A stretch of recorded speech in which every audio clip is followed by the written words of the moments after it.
Hi everyone, Zach here, and as artists you probably know this feeling that sometimes it's really hard to find inspiration or good ideas for your next art piece. In this video I want to share some things I've learned in the past which now help me a lot to have always good ideas on hand which I can put into my next art pieces. So the number one thing I've learned is not only look for inspiration when you want to create your next art piece. Because good ideas or good inspiration is everywhere. So here are some practical things which you can do which help you to get a habit of finding good ideas. So first of all, I think there are two general directions when it comes to inspiration and ideas. First of all, it can be a personal art piece, something you want to do because you like it, because you want to do it. And the second thing is a more specific project like a client project, or you want to enter a contest, or you want to do an art study, something like this, so you have a more specific direction.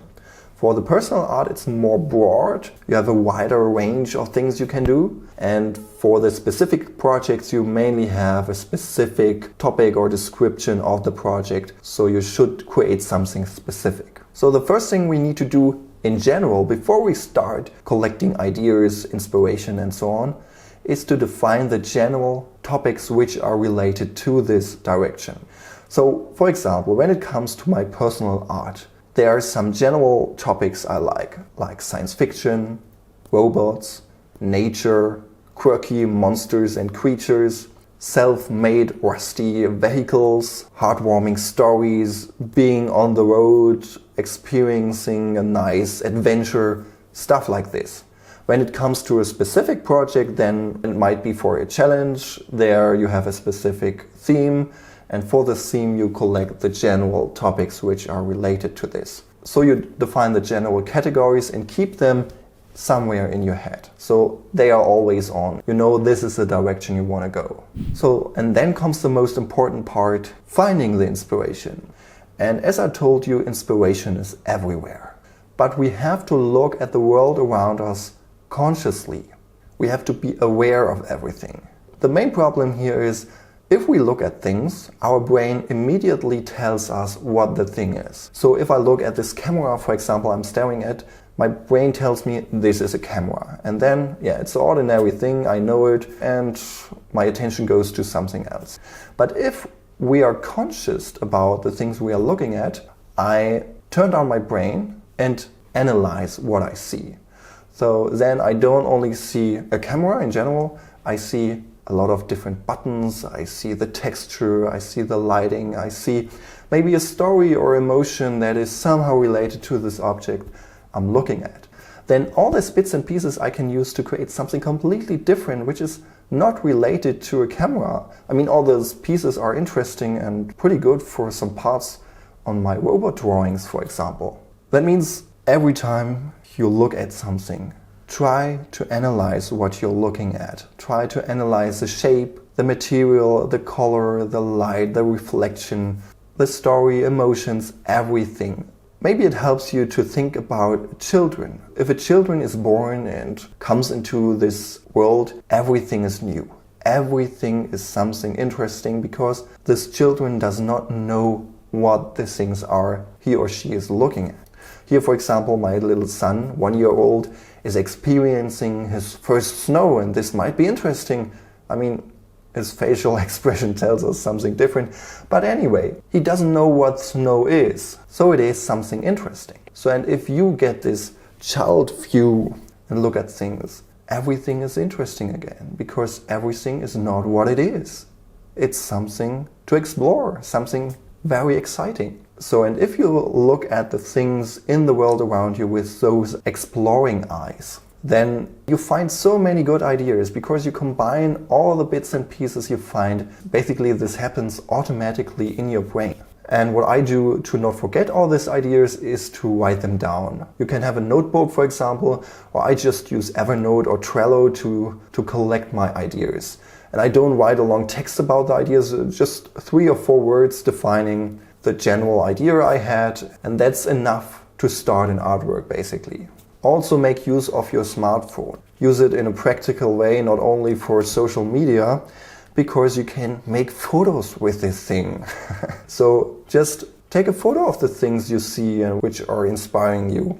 And this is exactly what I do. I collect some images of things I find interesting if I have the chance to make a photo of it.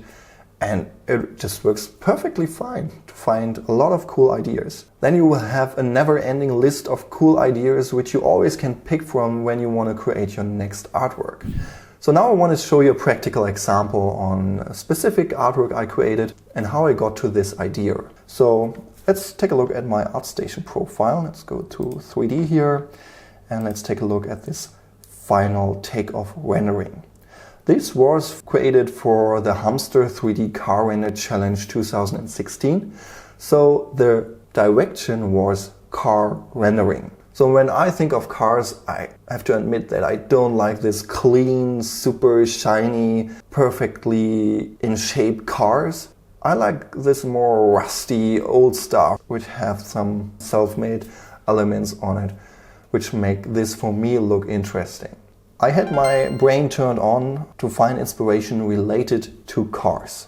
And one day while this challenge was running, I was looking over the street and there stands this old Trabant. And this was not the typical Trabant I know, it was an even older version of the Trabant. And I just took a few pictures of it, which later on served me as actual modeling reference.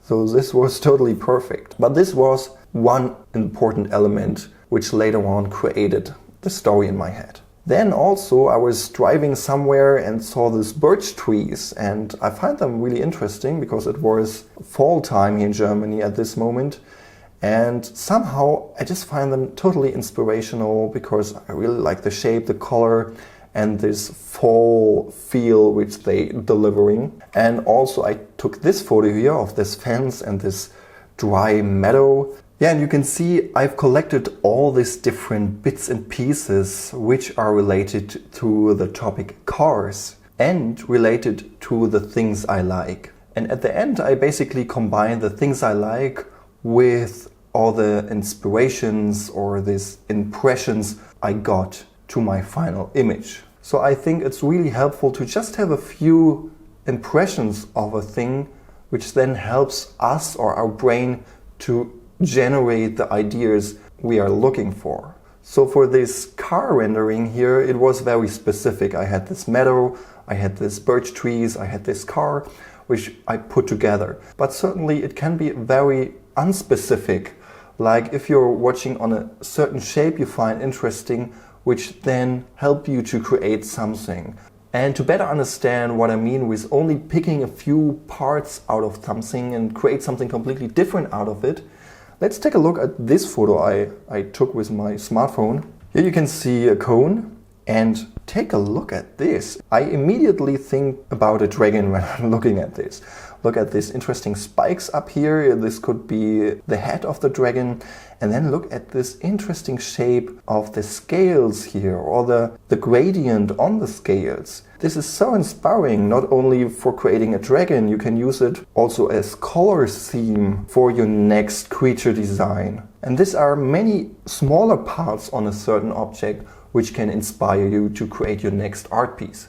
Or take a look at this picture here. I was making a pizza and I was putting the tomato sauce onto the dough.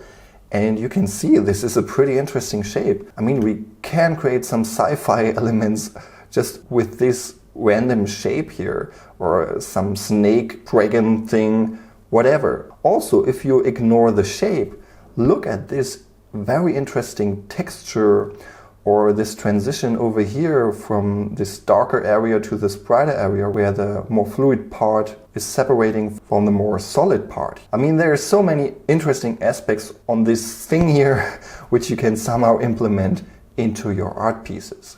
Certainly not only the things in the world around you can serve as inspiration, also artworks of other artists. Let's take a look at Lukas Walzer's portfolio. It's a good friend of mine and an awesome artist, by the way. And when you look at a certain artwork, for example, then you can also pick different aspects of this. So for example, maybe this is a theme I'm not really interested in, which is not the case in this case, but maybe I just like the colors of this image. or the style how the house is shaped, or some parts of this like the boat or the stairs over here. You can pick pieces out of images from other artists, or here maybe you just like the style in general and want to adapt it to a completely different image. So this is basically what I mean with consciously looking at things. Be aware of what you're looking at, analyze this, and only use the pieces which inspiring you to create your next cool idea. Okay guys, let's recap what we have learned in this video. First of all, always keep the inspiration mode on, no matter if you're sitting in front of a blank canvas or not. Second thing, know the basic direction you want to go, consciously know what you like.